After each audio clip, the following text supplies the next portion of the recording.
Ibig. Dear Papa Dudut, hindi ko pa nasisimula ng sulat ko na ito pero nag-aagaw na ang buhos ng luha at sipon ko. Hindi ko po kasi mapigilang mag-emote habang nire-rewind sa utak ko ang lahat ng masakit na pinagdaanan ko para lamang ma-share sa inyo. Ako po si Ika, certified probinsyana. Simula pagkabata para na akong may phobia sa salamin kasi tuwing titingin ako, parang sinisigawan ako ng mundo. Unfair ako sa iyo, deal with it. Imagine, ang bata ko pa. Pero marunong na akong mag-self-pity. Hindi kasi ako pasok sa beauty standards tapos ay bonus pa na habi ng kalaro ko at kaklase ko ang gawing stand-up comedy material ang itsura ko. Buti na lamang nanay ko ang #1 fan ko. Lagi niyang sinasabi na anak maganda ka, sila lang ang bulag. Ang sweet hindi ba? Pero let's face it. Alam naman nating lahat na walang pangit sa mata ng isang ina. Kaya habang nasa mundo pa ako ay tinitibayan ko ang loob ko araw-araw. Sabi ko nga anong laban ng insecurities ko kung naliligo ako araw-araw at walang amoy putok. Panalo na yan. Dahil nga sa pambubuli napaaga ang pag-develop ng superpower ko. Self-love with a touch of humor at katalinuhan. Kung hindi man ako visual sa paningin nila, di paponggahin na lang ang utak ko. Kaya papadudod consistent honor student ako. Habang ang mga bully ko hanggang doon na lang sa likod ng class picture, habang ako ay bida sa harapan, hawak ang medalya. Eventually, nagkaroon ako ng mga kaibigan na hindi na pinapansin ang physical ko. Sila ang katuwang ko sa tawanan, iyakan at mga asaran. Pero habang sila ay may mga high crush moments, ako taga-abot lang ng sulat at audience ng love story nila. Nung nagkaedad pa ako, sabi ko baka destiny ko na lang talagang maging professional tita. Pero isang araw ay dumating si Nathaniel. Guwapo, mabait at parang leading man sa teleserye ng buhay ko. Crush ko siya, Papa Dudut. Sa isip ko ay siya na ang sagot sa dasal ko. Pero sa table namin parang Tita Ika talaga ang vibes ko sa kanya, Papa Dudut.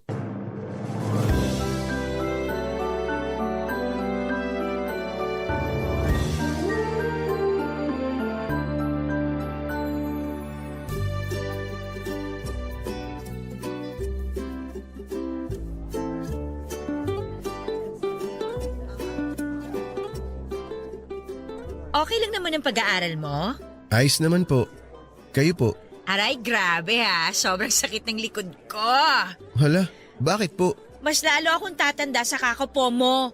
Rika ang pangalan ko, pero tawagin mo na lang akong Ika. Para medyo naman maiba. Nakakahiya naman po. Ika. Ay, sorry. Ang hirap pala magtanggal lang po. Naku, sanayan lang yan, Nathaniel. Sasanayin ko yung sarili ko, huwag kang mag-alala. Ayan, kaya mo naman pala. Sabi ko na matalino ka. Mabilis ka matuto. Ikaw talaga. Funny ka. It's more fun in the Philippines, di ba? Kaya masaya lang tayo. Love Philippines na ngayon. Hindi ka na updated. Ay, oo nga pala. Kaya kailangan magmahala na tayo. Uy, grabe ka naman, Nathaniel. Huwag ka magbiro ng ganyan. Seryoso ako. Di naman ako nagbibiro eh. Sme, baka magkasala ako sa'yo. Lasha, anong kasalanan sinasabi mo? Kasi naman pinapakaba mo ko, Nathaniel. Ang gwapo mo kasi. Ikaw talaga. Pero totoo naman maganda ka. Saan banda? Sa panaginip? Oy, wag mo akong bulahin ha. Hindi ako bolero. Tsaka ayoko maging sinungaling. Di naman ganun kapangit itsura mo Pero pasok pa rin sa pangit. Eto, makinig ka. Hindi naman sa lahat ng bagay tinitingnan yung panlabas. Para sa akin, mas importante yung kalooban. Maganda yung kalooban mo. At yun ang nakikita ko sa'yo. Kaya maganda ka para sa akin. Talaga Talaga ba? Para namang naiiyak ako sa mga sinabi mo. Sa gwapo mo na yan, nakita mo talaga ang kagandahan ng loob ko? Kasi ikaw yung tipo ng tao na may lalim kausap.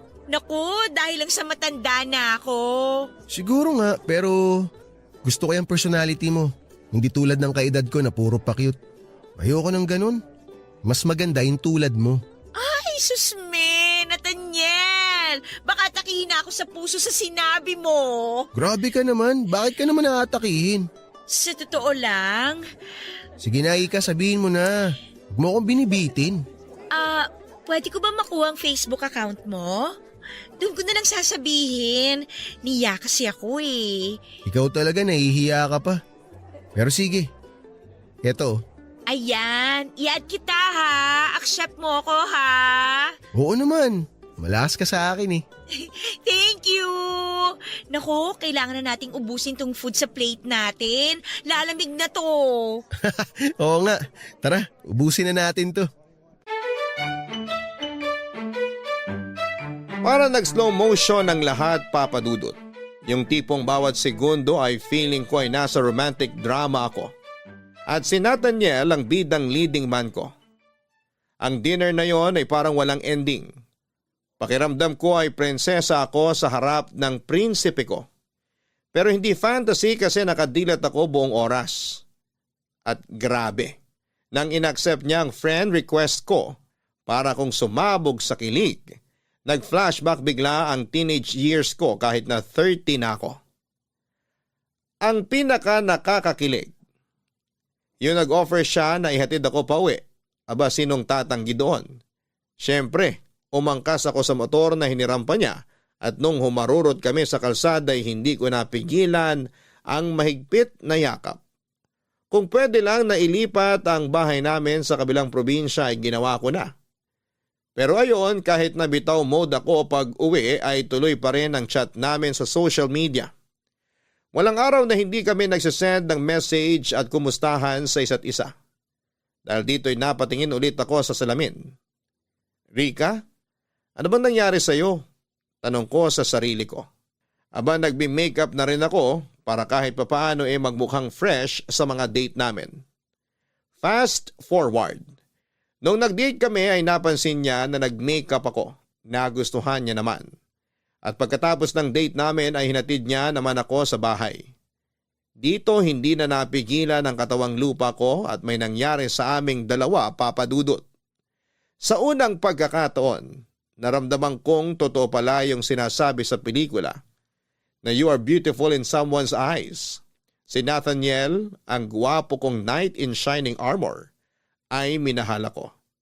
Hindi dahil sa itsura ko kundi dahil sa kung sino ako. Ang init na mga yakap niya, ang pangaangkin niya, para kung nasa ulap. Paulit-ulit naming pinatunayan sa kama na may spark talaga kami, Papa Dudut. Pero tulad ng sabi nila, hindi lahat ng maganda ay pangmatagalan. Unti-unting lumabas ang dark side ni Nathaniel. Sa bawat dalaw niya may kasamang hingi. Una, pera para sa rent ng motor. Sunod ay pang tuition. Tapos pang project. Hanggang sa patina sa pamilya niya ay ako na rin ang sponsor. At kahit halata naman na parang pineperahan niya ako ay hindi ko magawang magalit. Mahal ko si Nathaniel at binigay niya naman ang pangangailangan ko. Hindi naman ako lugi, sabi ko. Pero dumating din sa punto na sobrang komportable na niya. Nagdadala na ng barkada sa bahay ko, lasing paminsan at syempre may kasama pang hingi ng pambili ng alak. Sa bawat tagay nila para akong natutuyuan ng dignidad, Papa Dudut.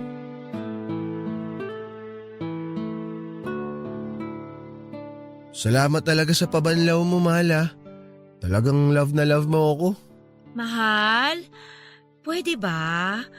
Last na to? Bakit naman last na to? Ilang beses na kitang pinagbigyan, Nathaniel. Pero please, wag naman dito sa bahay ko. Mahal, alam mo namang wala akong ibang bisyo eh. Nagkakasiyaan lang naman kami. Konting inuman lang naman to. Pampalipas ng stress. Gets ko naman. Pero hindi ko kasi gusto na may iba kang dinadala dito. Gusto ko naman ng konting privacy, mahal. Mahal, hindi naman sila iba sa akin eh. Mga pinsan ko naman yung mga dinala ko dito. Kaya nga nandito kami kasi katatapos na ng exam namin. Maganda dito sa bahay mo, may libreng pa-video okay pa kami.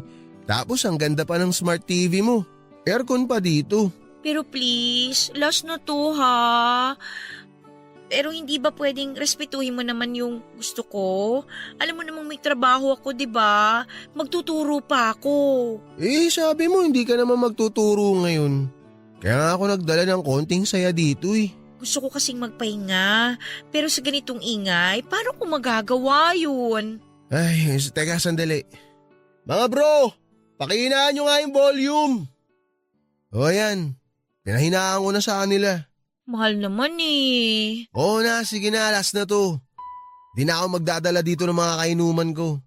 Parang lumalabas tuloy, pinagdadamutan mo ako.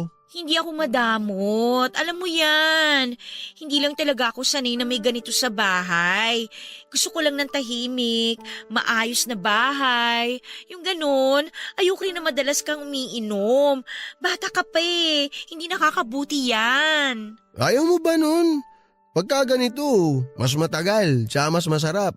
O alam mo na ibig ko sabihin, Mal. Ikaw talaga? Dinadaan mo na naman sa ganyang usapan eh. Eh kasi alam ko naman na gusto mo to. Gusto mong inahalik-halikan kita. Gusto mo yung inaangking kita. Di ba? Pwede bang hinaan mo yung boses mo? Marinig nila sa sala, ano ka ba? Di nila tayo maririnig. Huwag kang mag-alala, mahal. Ang bahala sa'yo. Basta hindi ako magsasawa sa'yo. Hinding-hindi. Ikaw lang gusto ko. Lagi. Totoo ba talaga yan? Totoong totoo. Ano bang tawag mo sa ginagawa ko? Sa ginagawa natin. Mahal kita kaya nandito ako sa'yo. Ang totoo nga niyan, gusto ko nga mag-live-in na tayo eh. Kaso ikaw ayaw mo pa. Baka naman katawan ko lang gusto mo sa akin ha. Mahal, hindi ganun. Ano ka ba? Alam mo naman na marami pa akong responsibility. May mga kapatid akong pinag-aaral. Ayoko madagdagan ng malaking obligasyon. Kaya ayoko pang mabuntis mo ko. Kaya nga uminom ka ng pills para hindi kita mabuntis. Pwede naman yun eh. Baka ayaw mo lang talaga. Dali-dali solusyonan ng problema. Kasi mahal, kung ako tatanungin, gusto ko na maging tayong dalawa na hanggang dulo. Mahal naman. Basta mahal kita, yun ang tatanda mo. Ha? Kaya ipaparamdam ko yun sa'yo. Palagi. Ngayon, paliligayahin muna kita. Mahal, baka marinig ka nila. Hindi nila tayo maririnig, huwag kang mag-alala. Dadahan-dahanin kita. Di tayo gagawa ng ingay. Liga na. Ganito parate ang nangyayari, Papa Dudut. Kahit anong reklamo ko, kahit gaano ko piliting tumayo at maging matatag sa gusto kong mangyari. Nawawala lahat ng lakas ko sa sandaling niyayakap at hinahalikan na niya ako. Para akong nahihypnotize sa lambing niya. Sa bawat bulong na mahal kita ay nakakalimutan ko ang lahat. Gusto ko ang pakiramdam na ako lang ang mundo niya. Sa mga sandaling yon, na ako lang ang babaeng mahalaga. Pero ang totoo ay hindi ko siya mahindiang hindi ko kayang tanggihan ng kahit na anong hingin niya sa akin. Paulit-ulit ng ganitong cycle, Papa Dudut. Hihingi siya ng pera, maglalambing at mauuwi kami sa kama. Sa bawat kasiyahang binibigay niya, may nakatagong kapalit. Pera. Ako ang bumabayad sa lahat ng pangarap niya. Ang dating nag-rent lang ng motor, ngayon ay may sarili na siyang motor. At ako ang sumasagot ng lahat. Parang naging ATM na ako sa buhay niya. At ang password ay ang mga matatamis na salita at init ng gabi. Hindi ko maiwasang isipin na para akong punchline sa mga joke na naririnig ko. Parang yung kwento ng baklang bumili ng motor at sapatos para lang manatili ang lalaki sa tabi nila. Siguro nga ganito ang kwento ko. Hindi lang siguro ako tanggap ng mundo bilang pangit na babae kaya ang tanging paraan ko para magkaroon ng halaga sa mata niya ay pera. Dahil kung wala akong trabaho, kung wala akong pera, sino ba ako para kay Nathaniel? Ganito ba talaga, Papa Dudut? Ang kapalaran ng isang tulad kong hindi binayayaan ng ganda. Kapalit ng lahat ay kailangang tiisin ko ang ganitong klase ng relasyon. Kailangan ko bang magtiis at maging bulag basta lamang may kayakap sa malamig na gabi? May maramdaman lang na init ng katawan na tila nagsasabing mahalaga ka kahit papaano. Pero ang tanong na hindi ko matakasan, pagmamahal pa ba ito o panlilin lang na hinahayaan kong mangyari dahil takot akong mag-isa? Naging sekreto ang relasyon namin ni Nathaniel, Papa Dudut. Halos lahat ng tao sa paligid ko pati na rin ang pamilya ko, akala nila ay busy lamang ako sa trabaho at single na single kasi nga ay parang hindi ka panipaniwala na may lalaking nahuhumaling sa ganda ko. Joke lang po, Papa Dudut. Baka nahuhumaling sa kung ano ang meron ako na pwede kong maibigay. Ewan ko ba? Ginagawa ko talaga ang katatawanan ng bagay na dapat ay sineseryoso. Ang totoo talaga, Papa Dudut, ay nasa isang relasyon ako na puno ng panghuhot-hot at pagpapanggap. Hindi ko na mabilang kung ilang beses na akong nagbulag-bulagan dahil iniisip ko na baka mahal niya rin ako kahit papaano. Pero let's be real, Papa Dudut. Kahit ganon mo kamahal, ang tao ay nauubos ka rin. Nakakapagod maging blind follower ng love. Isang araw, inimbita ako ng kaibigan ko para magkita at mag-dinner. Siyempre, dinala ko si Nathaniel. Para naman may kasama ako at para makilala siya ng kaibigan ko. Pero Papa Dudut, hindi ko inakala na sa gabing yon ay may magpapabago sa pananaw ko. Doon ko unang na-meet si Elmer, ang pamangkin ng kaibigan ko. Habang nag-uusap kami ni Elmer ay naramdaman ko ang kakaibang saya. Parang may kumikiliti sa puso ko. Hindi ko alam kung ano ang meron pero sobrang gaan niyang kausap. Naiwang kaming dalawa nang mag-excuse si Nathaniel at ang kaibigan ko para mag-smoke at doon ay nagsimula ang mas matagal naming kwentuhan. Narealize ko tuloy na yung treatment ko kay Nathaniel before. Binabase ko lang sa bare minimum na baka he loves me in his own way.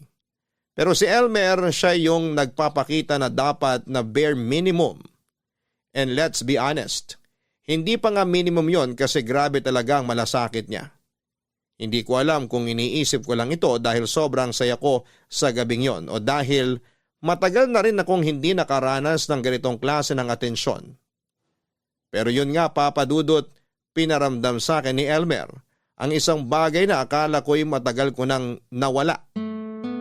Ang pagpapahalaga sa sarili.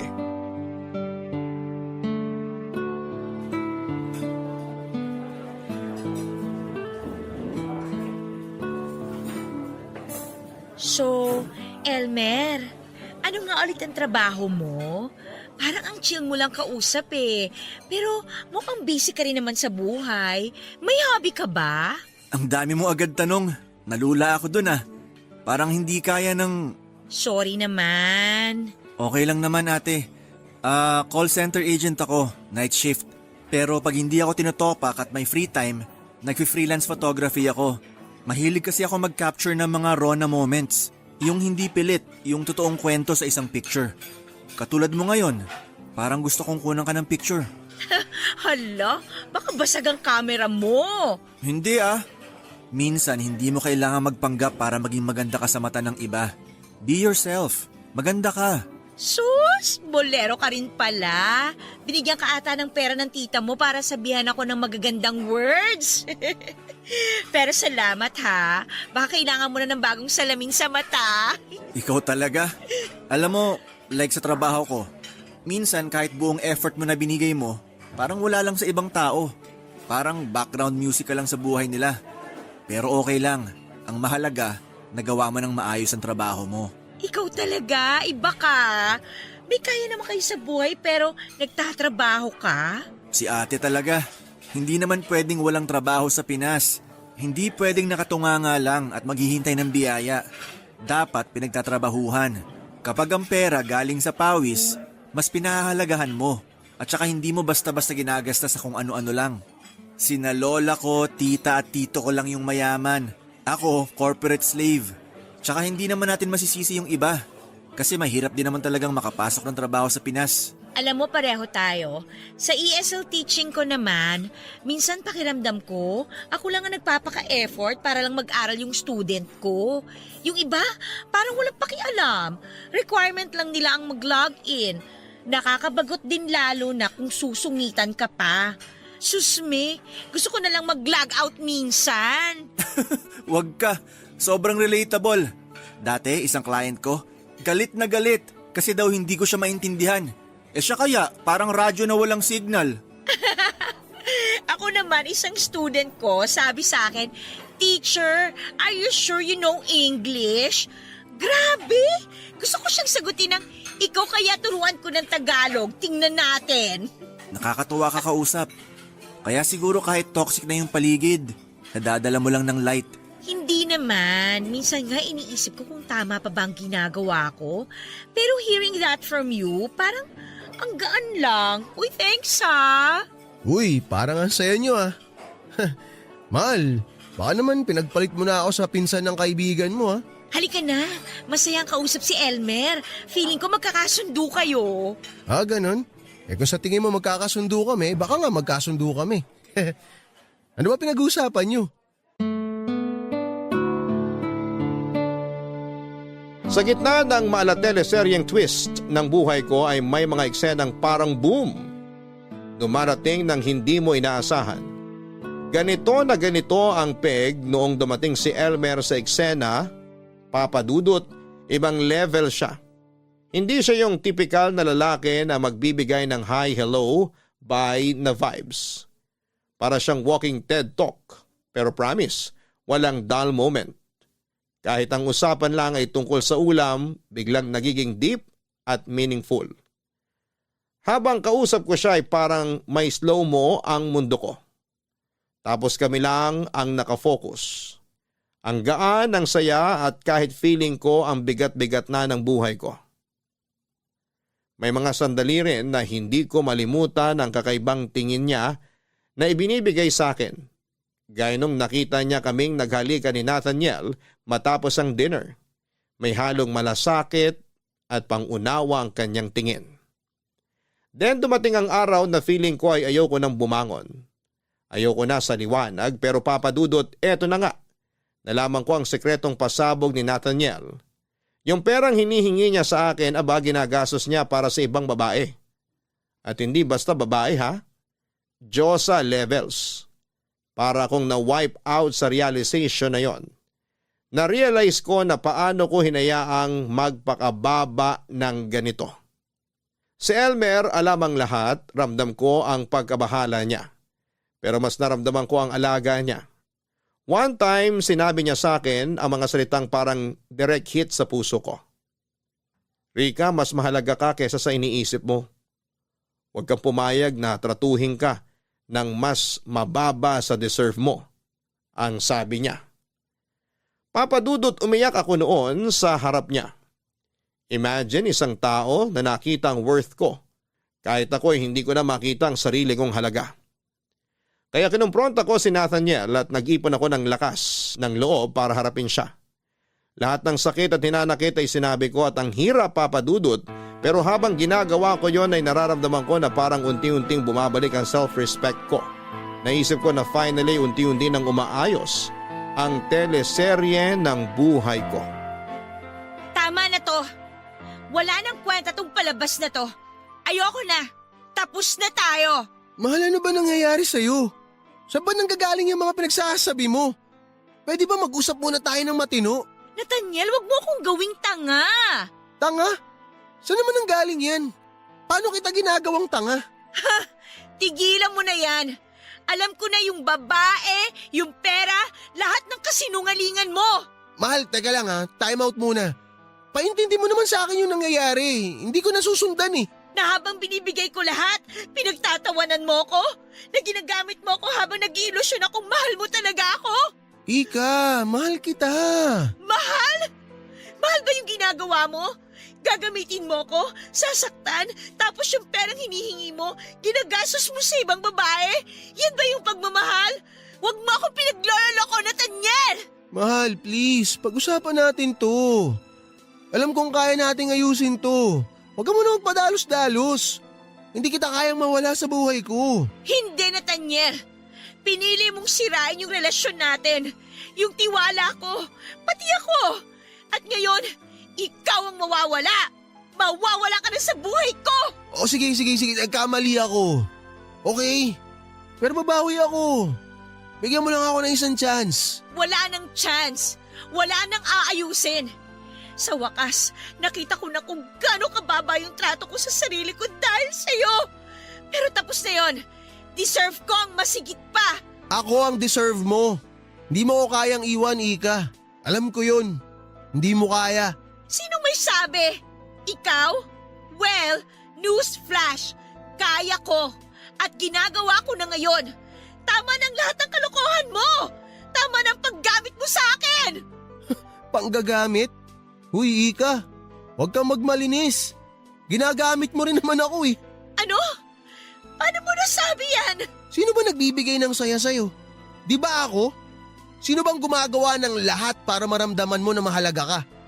Ako lang, Ika. Ako. Ako lang makakapagbigay sa'yo ng ganong klaseng ligaya. Ako lang. Ang kapal ng mukha mo! Ligaya? Ang ligaya mo, yung ginagamit mo ako para sa pera ko. Walang iya ka talaga! Wow! Tama na yung drama mo, Ika. Lahat ng binigay mo, bayad yon. Binayaran ko yon sa pamamagitan ng paggamit mo sa akin. Kaya huwag kang mag-inarte dyan kung ano-ano pa sinasabi mo. Patas lang tayo. Bayad? Bayad? Ganun ba ang tingin mo sa akin? Negosyo tong relasyon natin? Sobra ka na talaga, Nathaniel! Sinabi ko na nga eh, sige, oo, nagkamali ako. Pero aminin mo rin, Ika. Kaya mo bang iwan lahat to? Kaya mo talaga akong iwan? Sigurado ka? Oo, Nathaniel, kaya ko. At ginagawa ko na. Tapos na tayo. Wala na akong pakialam sa'yo. Simula ngayon, malaya na ako mula sa'yo. Ika, please naman oh. Huwag mo namang gawin sa akin to. Huwag mo akong hawakan! Umalis ka na! Alam mo, Papa Dudut, natutunan ko na talagang ipaglaban ang sarili ko. At higit sa lahat ay natutunan kong pahalagahan ang mga taong totoo ang malasakit sa akin gaya ni Elmer. Hindi ko talaga ine-expect na siya pa ang magiging game changer sa buhay ko. Sa kabila ng pagiging wasak ko noon, unti-unti kong nahanap ang lakas ko. Pero ewan ko ba, Papa Dudut, aminado ako na may mga gabi pa rin na parang gusto kong i-rewind ang moments namin ni Nathaniel. Yung mga yakap, yung mga halik, parang nakaka-nostalgic kahit alam kong toxic siya. At kahit si Elmer na yung ultimate comfort guy ko. May times talaga na ang puso ko ay ewan ko ba, parang nagla-lag out. Pero grabe si Elmer, hindi sumuko kahit ang gulo-gulo ko. Parang may sayad na yata ako at may bipolar disorder. Pero slowly but surely ay pinakita ni Elmer kung ano ang pagmamahal na pure at walang kasinungalingan. Isang beses dinala niya ako sa bahay nila, Papa Dudut. Shock na shock ako kasi for the first time ay na-feel ko ang love na walang halong pain. Tapos ayun na nga, nag-confess siya. May feeling siya para sa akin. Siyempre kinilig ako. Naging kami o hindi ba, akala ko eto na ang fairy tale ending ko. As in super saya namin, ang dami naming kwentuhan, asaran at kulitan. Sabi ko pa, Lord, eto na ba talaga? Feeling ko ay narinig ko pang sinabi ng langit na yes, Rika, eto na. Pero Papa Dudut, hindi ko inaasahan na magiging plot twist ang buhay ko. After 1 week lang ay bigla siyang nawala. Walang paramdam. Walang pasabi.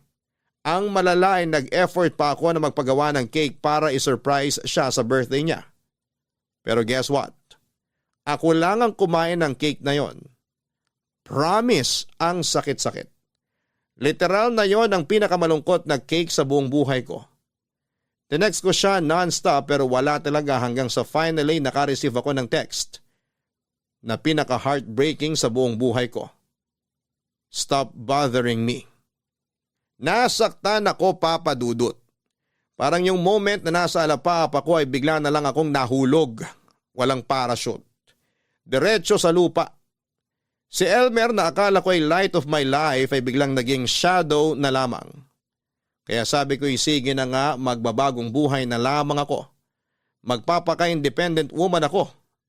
I packed my bags at nagbagyong mag-isa. Supposedly kami dapat ni Elmer ang pupunta sa Baguio together. Pero ayon, malamig ang Pasko ko. At hindi dahil sa weather kung hindi sa puso ko. Siyempre nagbabaka sakali pa rin akong makita siya doon pero wala talaga. Tinanggap ko sa mga araw na yon na magiging malungkot ang bagong taon ko at magiging bitter ako sa mga paputok. Pero sa mga sandaling yon, hindi ko inaasahan na magte-text si Nathaniel. Sinabi niya na hindi siya tumigil sa pagmamahal sa akin. At ako raw ang tanging minahal niya. Humingi siya ng tawad sa mga nabitawan niyang salita noon sa akin dahil bugso lang daw yon ang matinding damdamin. Naramdaman ko ang pagkagulo ng puso ko, Papa Dudut. Sa panahon na yon ay napaisip ako kung dapat ko bang buksan muli ang puso ko para sa kanya. O dapat ko na bang tapusin ang lahat at magpatuloy na sa bagong simula na ako lang ang magmamahal sa sarili ko. Na forever akong single. Na magiging bitter ako sa paputok ngayong bagong taon. Grabe, Papa Dudut. Binigyan ko si Nathaniel ng one last chance. Kasi nga naman, baka sakaling magbago siya, hindi ba? Pero naku, ang ending, hala hindi pa rin pala. Nahuli ko siyang may ibang babae and guess what? Ang habol lang pala niya sa akin ay ang pera ko. Pera, Papa Dudut. Imagine that. Ang sakit, promise, at parang ginawang punching bag ang puso ko. Pero alam mo, hindi ako nagpatalo. Sabi ko sa sarili ko, Ika, hindi ka basura. You deserve better. Huwag kang magpapaloko sa mga kasinungalingan. Kaya kahit ang hirap ay binitawan ko siya. Pero eto to be super honest, minsan ay naisip ko pa rin si Nathaniel. Pero hindi na dahil mahal ko siya. Alam ko na tawag lang yon ang laman, kaya kailangan ko na siyang i-let go. Tapos isang araw habang mag-isa lamang akong nagmumuni-muni, ay naisip kong i-text si Elmer. Ang tagal na naming walang update pero ewan ko ba. Parang biglang gusto ko lang ng kausap kahit friend lang. So ayon, nag-message ako at medyo kabado pa nga ako kung mag-reply siya. Pero nag-reply agad siya. Parang walang nagbago, ang witty, ang daming sense at ang gaan ng vibe niya ang kausap. Nagkwento ko kay Elmer ng mga ganap ko, pati na rin yung mga walang kwentang mga bagay. Pero alam mo, Papa Dudut, iba siya. Hindi tulad ni Nathaniel na parang ATM lang ang tingin sa akin, si Elmer, ramdam ko na may malasakit siya. May effort talaga. Nag-decide kaming magkita sa tabing dagat. Doon namin napag-usapan kung ano ba talaga ang meron o pwedeng meron sa amin. Papadudot kakaiba talaga siya. Ang saya ng simpleng moments namin. Parang may spark na hindi nawala kahit pa ang tagal na naming hindi nagkita, Papadudot.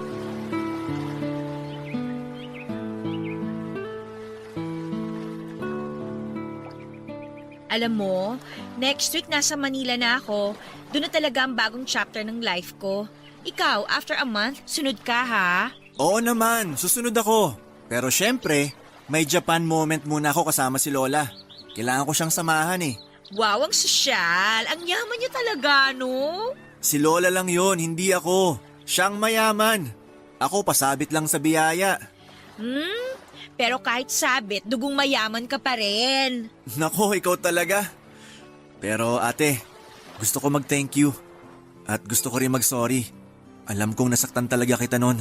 Past is past, Elmer. Ang mahalaga, okay na tayo ngayon. Oo nga, pero gusto ko lang linawin. Hindi ko kinakalimutan yung mali ko. Accountability, ika nga. Kaya nga humihingi ako ng tunay na sorry sa'yo. Okay na ako. Hindi mo na kailangang ulit-ulitin. Tsaka, diba sabi nila, time heals. Tapos na yun. Ay, ikaw talaga. Walang nagbabago. Na ano? Pangit. Maloko ka talaga. Pero, seriously ate, may gusto akong linawin. Parang serious na to ha. Ano na naman yan? Totoo to ha. Mahal pa rin kita. At hindi talaga yun nagbago kahit anong mangyari. Ang sakit din sa akin nung sinabi ko noon na tigilan mo na akong i-message. Pero natakot ako. Natakot ako na baka hindi mo kayanin. Mahal mo ko pero natakot ka. Hindi ko kakayanin. Hindi kita naiintindihan. Pero ito ha, totoo rin to. Mahal din kita, Elmer. Wow, ang sarap marinig nun. So, ibig sabihin ba nito, tayo na ulit? Depende. Kung hindi ka aalis bigla after 1 week at sabihan ako ng, "Stop bothering me!" Ay, grabe ka. Sorry na. Hindi na mangyayari yon, okay? Sorry, masyado ako nadala. Kanina ka pa sorry ng sorry. Okay lang naman. Ano ka ba? Gusto ko naman eh. Pero teka, Elmer. Ano nga yung sabi mong baka hindi ko kayanin? Medyo kinakabahan ako, ha? Mukha lang akong walang sakit, pero May sakit ka? May taning ka? loko ka, hindi ganon. May mild autism ako at ADHD. Ha? Seryoso ka? Pero alam mo, hindi halata ah. Kasi nga mental condition naman siya. Mahirap pero wala na akong magagawa. Nandito na to. Nasa sistema ko na. Alam mo, hindi lahat ng laban kailangan mag-isa. Kung kaya mo akong mahalin sa imperfections ko, kaya ko ring mahalin yung lahat sa'yo. Elmer, hindi ka pabigat. Nasasabi mo lang yan dahil hindi mo pa talaga ako nakakasama ng matagal. Nako, baka mag-ibang tingin mo sa akin. Pero gusto ko lang sabihin sa'yo na ikaw lang ang nagpapalakas sa akin. Naiintindihan ko. Lahat tayo may mga pinagdadaanan. Hindi ko naman kinakailangan maging perpekto, di ba? Kaya ko namang suportahan ka. Gusto ko rin na mas maging buo ako. Tsaka ikaw din. Siguro magiging tama yung sinasabi nila na love will conquer all. Na makakayanan natin lahat. Na makakayanan ko kung ano man yung kondisyon mo. Pag-aaralan ko kung paano ka i-handle. Sana lang di mo ako iwan kahit gaano pa kabigat ang dala ko. Gusto ko talagang magtulungan tayo. Hindi kita iiwan, Elmer. Sigurado ako na kaya natin to. Basta magtulungan tayo, walang imposible. Salamat ate. Ay, bakit ate pa rin ang tawag mo sa akin? Huwag na yung ate. Anong gusto mo? Let me think. Dear na lang kaya? Wow, vintage vibes. Sige na nga, dear. Basta dear na tayo pagdating natin sa Manila, okay? Sige na nga, dear na.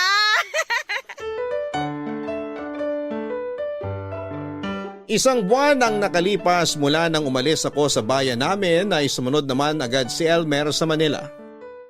E di ayon, nag-live-in na kami. Kinikilig pa rin ako kasi kasama ko siya araw-araw. Pero habang tumatagal ay napapansin ko na yung kakaibang quirks niya. May mild autism, ADHD episodes at bipolar tendencies pala siya. Sa isip ko ay carry ko to, love ko siya pinili ko to so laban lang. Pero papadudot, grabe ha. Ang mood swings ni Elmer ay parang weather sa Pilipinas. Hindi mo mahulaan. Minsan ang sweet-sweet niya. Parang papi na gusto lang lambingin. Pero may days naman na parang wag mo siyang lalapitan, parang ibang tao na siya. Naguguluhan tuloy ako. Like ano ba talaga tayo, Elmer? Kahit mga simpleng bagay nagiging komplikado. Ang sakit isipin na parang ako lang ang nagsisika para maging okay ang lahat. Pero alam mo kahit na ganoon ay mahal ko pa rin siya. Ramdam ko na kailangan niya ako kaya sabi ko ay push mo yan, girl. Pahabaan ng pasensya para sa love. Bawat araw, self-pep talk ang peg ko. Kaya mo to, love mo siya. Tapos isang gabi habang tulog na kami, bigla akong nagtiri-eyed sa kakaisip. Hindi ko napigilan at hinalikan ko siya kasi feeling ko ay yun lang ang paraan para maramdaman niya na mahal ko siya at para maramdaman ko rin ulit yung Elmer na minahal ko.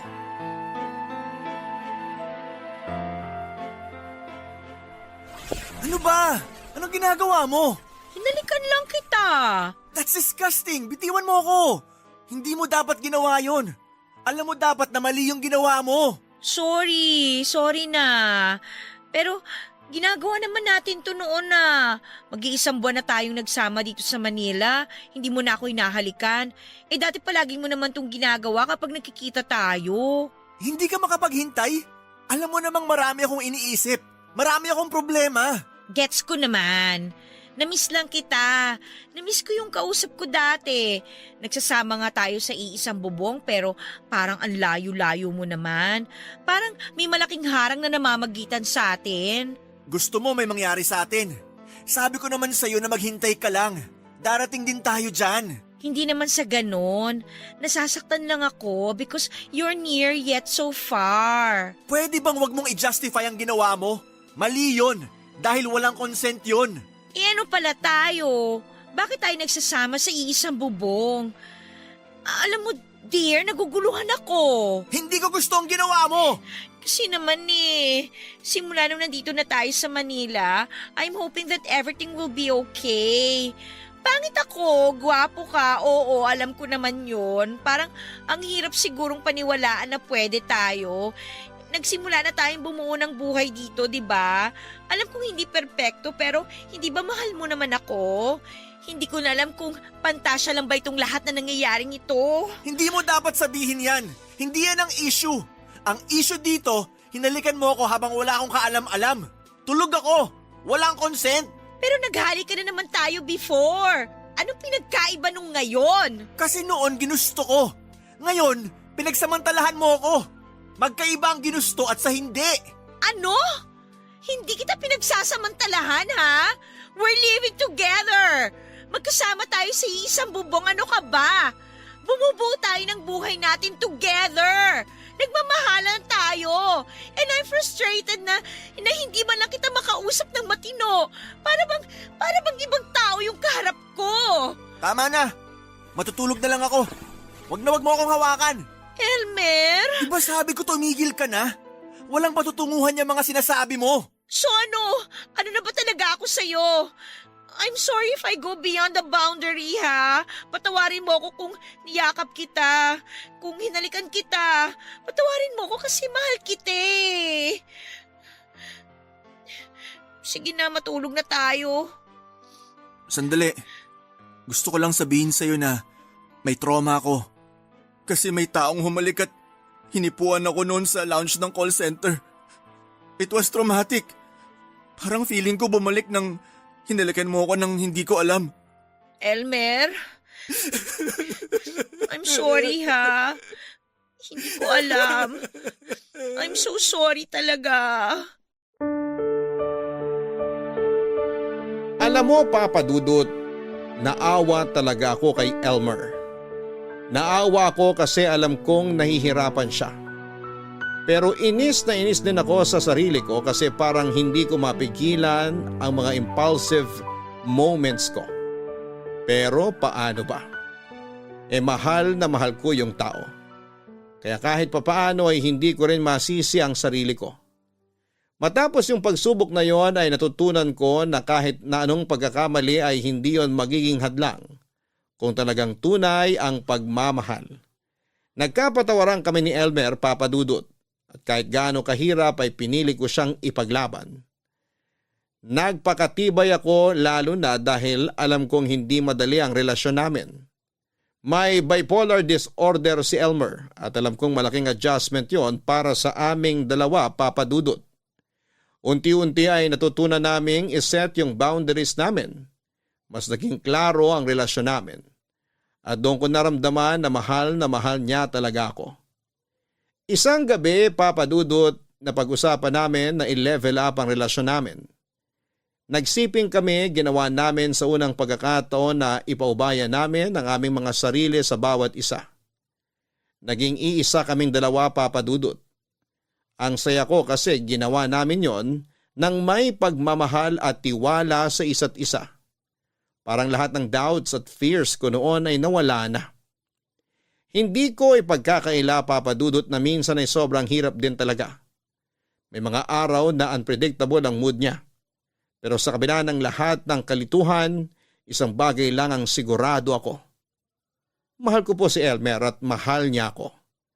Alam kong hindi niya maitago ang kondisyon niya at aware din siya na minsan ay mahirap siyang pakisamahan.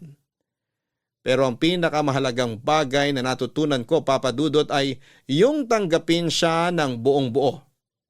Sa bawat episode niya, nandun ako. Nakaalalay at handang magtiis. Para sa akin, yun ang essence ng tunay na pagmamahal. Hindi perpekto, pero buo. Papa Dudut, parang araw-araw na lang yatang may tensyon sa pagitan namin ni Elmer. Magkasama nga kami sa isang bubong pero parang wala ng koneksyon. Ramdam ko na hindi lang siya malayo physically pero emotionally rin. Madalas kaming magkasakitan. Hindi man physically pero masakit pa rin sa damdamin. At sa tuwing ganito ay parang pareho na kaming napapagod. Kapag nararamdaman ko na parang inaatake niya ako sa mga salita niya ay hindi ko mapigilang maghanap ng paraan para makatakas. Kaya ayon, Papa Dudut, gumawa ako ng isang bagay na alam kong mali. Nag-text ako kay Nathaniel. Alam ko na kay Nathaniel ako makakahanap ng comfort. Na makakalimutan ko ang lahat ng sakit kahit saglit lang. At hindi lang yon, nagkita pa kami, Papa Dudut. Muntik na talaga akong magkamali. May pagkakataon na parang bumalik ang dati naming samahan. Yung nakaraan namin na puno ng init at tukso. His presence was tempting.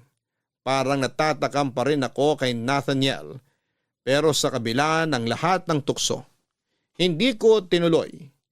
Hindi ko rin maintindihan, Papa Dudut. Habang gustong-gusto ng katawan ko na magpatangay, nasa isip ko pa rin si Elmer, na kahit gaano kahirap ang sitwasyon namin ay hindi ko siya kayang pagtaksilan. Hindi ko kayang sirain ang tiwala niya, kahit na madalas na akong naguguluhan sa mga nangyayari sa relasyon namin. Kaya tumanggi ako makipagsiping kay Nathaniel, Papa Dudut. Alam kong tama iyong desisyon ko.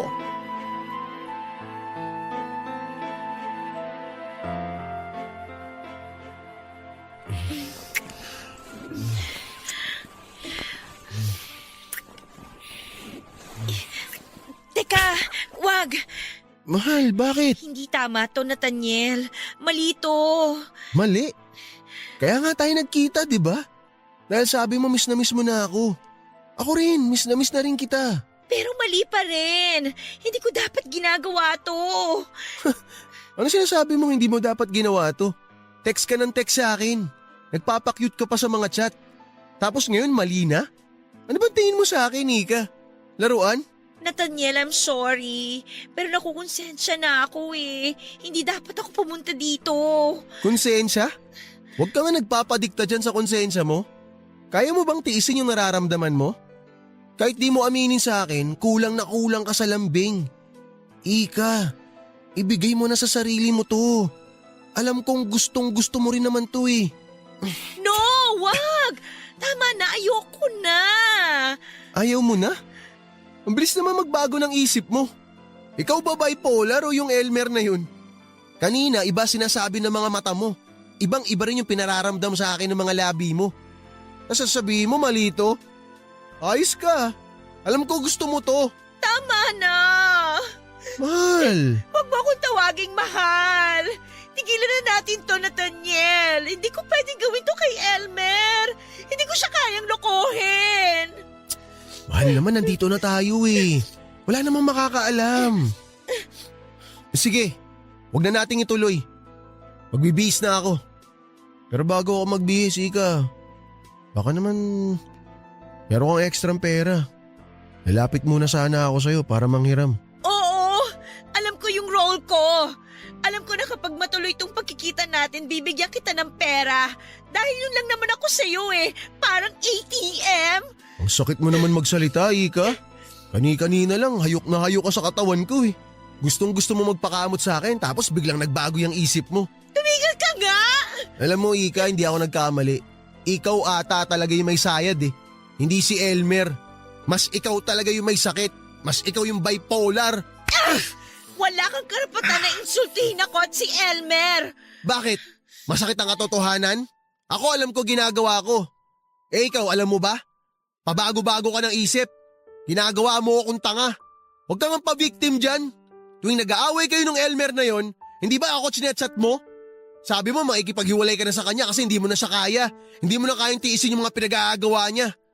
Sabi mo pa nga parang mababaliw ka na sa relasyon ninyo eh. Tumigil ka sabi eh. Hindi ako titigil. Sasabihin ko kung anong totoo. Minahal din naman kita eh. Pero nagkataon na mahirap ako eh. Kaya kailangan ko ng pera. Hindi ko gina-justify yung ginawa ko sa'yo. Alam kong mali yun. Na parang ang dating ginamit kita. Hinuthutang kita ng pera. Tsaka isa pa nagkaroon ako ng ibang babae. Mali rin yun. Hindi ko sinasadya yun. Pero ang totoo, mahal na talaga kita. Hulog na pala yung loob ko sa'yo. Huli ko na lang na-realize. Kaya nga nung sinabi mo sa akin na magkita tayo, hindi ko na pinalagpas yung pagkakataon eh. Kasi nga, alam ko sa sarili ko na mahal kita. Na mahal kita talaga. Hindi yan totoo. Heto, ayan. Ayan ang pera. Tapos na to. Tama na. Ika naman. Huwag mo naman sabihin sa akin na hanggang dito na lang tayo. Nathaniel, buo na ang desisyon ko. Mahal ko si Elmer. At gusto kong suklian yon ng tiwala niya. Hindi ko siya lolokohin. Kahit anong mangyari, kahit anong sabihin ng iba, wala akong pakialam. Siya lang ang paniniwalaan ko. Tsaka, sorry kung parang minamaliit kita ha, pero sana matuto ka ring pahalagahan ng taong nagmahal sa'yo. Minahal kita noon, pero inabuso mo yun. Oo, medyo rough ang pagsasama namin ni Elmer dahil sa kondisyon niya. Pero alam namin na nagmamahalan kami. Okay. Edi good luck sa inyo. Good luck din sa'yo. Tsaka, wag mo na akong tatawagan. Kung yan ang gusto mo, wala akong magagawa. Sige, kakalimutan na kita. Pero bago matapos to, gusto kong pakinggan mo tong sasabihin ko sa'yo. Nung nakipaghiwalay ka sa akin, na-realize ko na mali talaga ako. Na sinayang ko yung isang katulad mo. Sana talaga maging masaya ka sa pinili mo. Huwag ka mag-alala, Nathaniel. Handa ako. Handa akong alagaan ang relasyon namin ni Elmer. At willing akong pakisama ng pagiging bipolar niya. Alam ko malalagpasan namin to. Sabi nga namin sa isa't isa, forever kaming magsasama.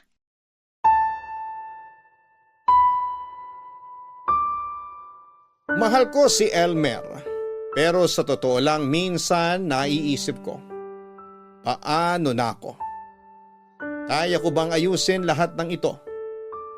Parang sa sobrang dami ng problema, nakakalimutan ko na rin kung paano ako dapat alagaan. Pero natutunan ko na may mga bagay talaga na worth fighting for. Oo, mahirap kasi si Elmer may bipolar disorder.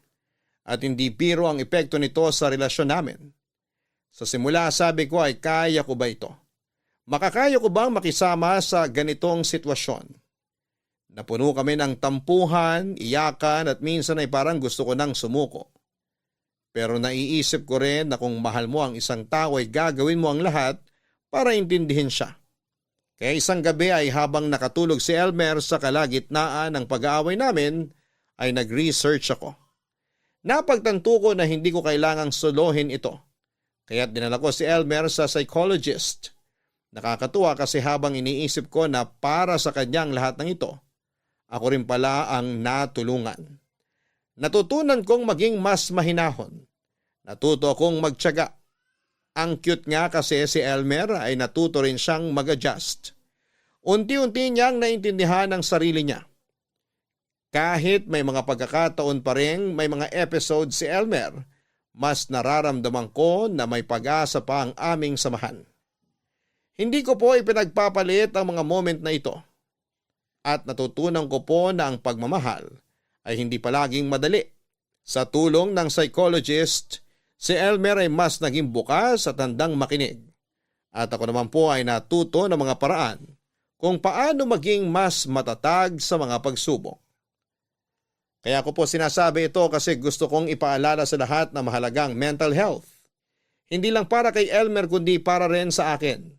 Sa bawat pagtanggap, sa bawat pag-unawa, mas lumalalim ang pagmamahala namin. At kahit na ano pang dumating, si Elmer pa rin ang pipiliin ko. Happy birthday! Salamat sa pa-cake mo, dear. Parang ang mahal nitong red velvet ah. Siyempre, mahal kita eh. Ikaw talaga. Pwede naman yung simple lang eh. Tayo lang naman kakain yan. Tsaka, alam mo na, bawal. Okay, no comment na lang ako. Basta masaya ako to celebrate your birthday na magkasama tayo. Kasi, Sorry na. sabi ko naman sa'yo, kalimutan mo na yon. Ang importante, nabigay ko to sa birthday mo. Kaya sa birthday ko, surprise mo rin ako ha. Nako, ano pa bang wala sa'yo? May career ka naman. Tsaka meron kang, alam mo na, ako. Pera! Maraming pera! Dapat lang talaga maraming pera, no? Basta, magtatrabaho tayo para marami tayong savings. Para makagawa na tayo ng sarili nating bahay. Kahit maliit lang at madaling linisan. Alam mo, sobrang happy ako kasi minahal mo ko. Alam mo, dear, kung masaya ka, mas lalong masaya ako na minahal mo ko. Biruin mo, natiis mo ko. Bihira na rin makahanap ng ganun. At ang swerte ko kasi nahanap kita. Worth the tiis ka naman kasi. Tsaka pinakita mo sa akin na wala kang ibang hangad kundi ang mahalin ako, mapasaya ako, ganun. Salamat pala, dear, kasi pinilit mo akong magpunta sa psychiatrist. Dati kasi parang wala akong tiwala eh. Feeling ko kasi ginagaslight lang ako. Pero dahil nandyan ka, naging panatag ako. Ang importante, okay na tayo. Iniisip na lang natin yung financial security natin. Alam mo, ayoko na maging bipolar ang laman ng wallet natin. Kapag nandito tayo sa Pinas, yan talagang pinagbawal na teknik. Ang mawala ng laman ng wallet. Kaya nga go, go, go, work lang tayo. Pero inaalagaan naman natin ang health natin. Mahal ang paggamot kapag nagkasakit. Siyempre naman. Basta sobrang nagpapasalamat ako sa'yo. Kasi tinanggap mo ako kahit bipolar ako, may ADHD. Mild lang naman pero kapag may episodes, pagpasensyahan mo na lang talaga ha. Nakokontrol ko na siya, hindi ba? Nag-improve na ako simula nang dinala mo ako sa doktor. Oo naman. Sobrang laki kaya ng improvement mo. At mas lalo ko pang naramdaman ng pagmamahal mo. Kasi never ever kang nag-ask sa akin ng kapalit. Nako, kakain na tayo nitong cake. Ay, teka. Ako na lang ang mag-slice. Konti lang kakainin mo nito ha. Mahirap na. Alam ko. Basta konti lang talagang kakainin ko. Hindi po madali ang lahat, Papa Dudut. Pero sa kabila ng lahat ng pagsubok ay natutunan ko kung paano magpasensya at umunawa sa mga bagay-bagay. Sa pagsasama namin ni Elmer ay masaya akong sabihin na pareho kaming nagtutulungan sa bawat takbang ng aming buhay. Sa amin pong kondo, hati kami sa lahat ng gastusin at syempre nagtutulungan kami sa mga pangarap namin para sa hinaharap. Hindi ko po kayang ilarawan kung gaano kalaki ang pagbabago na nararamdaman ko mula na magkasama kaming dalawa. Lalo na nang kumonsulta si Elmer sa psychologist. Hindi lang siya nagbigay ng emosyonal na suporta kundi pinaramdam niya rin sa akin na maganda ko. Hindi lang sa panlabas kundi lalo na sa aking puso. Natutunan ko rin pong mahalin siya ng mas malalim at intindihin ang kanyang kalusugan. Pati na rin sa mental health niya. Dahil sa kanya ay naging mas mabuting tawa ko, Papa Dudut. Ngunit hindi ko po maitatanggi na may mga pagkakataong nahihirapan pa rin po ako. Hindi ko po agad naintindihan ang bipolar disorder ni Elmer. Grabe po ang adjustment na kailangan ko.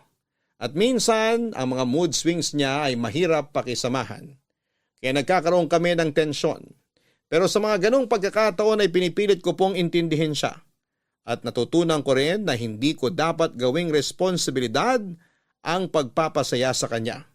Kailangan ko rin pong magpatawad sa sarili ko at matutunan kung paano maging matatag para sa kanya.